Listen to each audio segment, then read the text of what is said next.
एक दिन राजकुमार सिद्धार्थ अपने चचेरे भाई देवदत्त के साथ बाग में घूमने के लिए गए।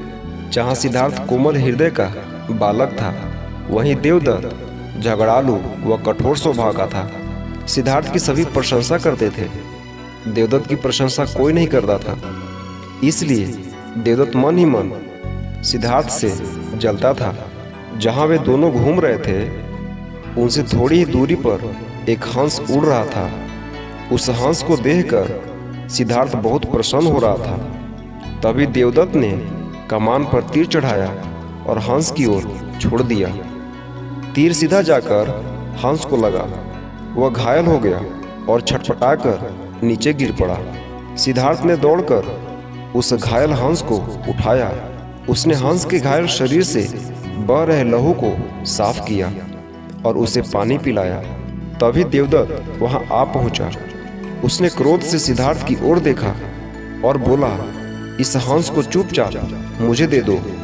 सिद्धार्थ, इसे मैंने तीर मारकर नीचे गिराया है। नहीं, सिद्धार्थ ने हंस की पीठ सहलाते हुए उत्तर दिया, मैं इस हंस को तुम्हें नहीं दे सकता। तुम निर्दयी हो। तुमने इस निर्दोष हंस पर तीर चलाया है। यदि मैं इसे न बचाता तो इस बेचारे की जान चली जाती। देखो सिद्धार्थ, देवदत्त उसे घूर कर बोला, यह हंस मेरा है। इसे मैंने तीर मारकर नीचे गिराया है। इसे चुपचाप मुझे दे दो। यदि नहीं दोगे तो मैं राज दरबार में जाकर तुम्हारी शिकायत करूंगा। सिद्धार्थ ने उसे हंस देने से साफ साफ मना कर दिया। देवदत्त राजा शुद्धोधन के दरबार में जा पहुंचा और सिद्धार्थ की शिकायत की। शुद्धोधन ने उसकी शिकायत को ध्यानपूर्वक सुना।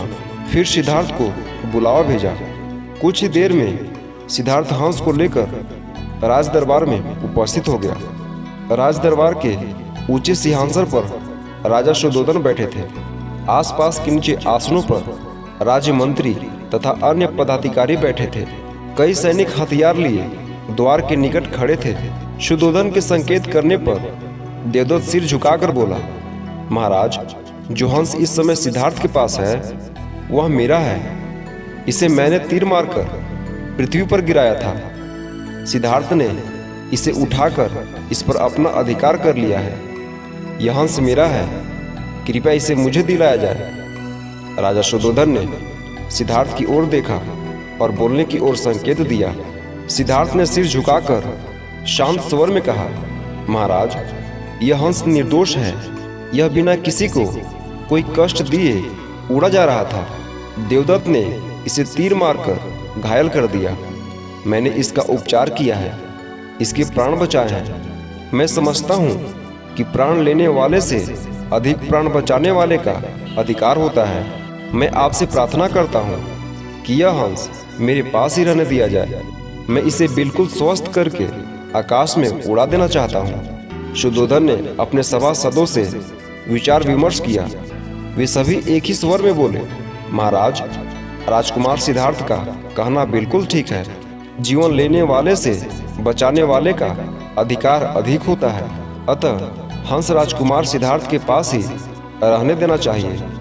राजा शुद्धोधन ने सभासदों की बात मान ली। उन्होंने सिद्धार्थ से कहा, इस हंस पर तुम्हारा अधिकार है, तुम इसे ले जा सकते हो। तो दोस्तों, आपने इस वीडियो से क्या सीखा हमें कमेंट में ज़रूर बताएं। धन्यवाद।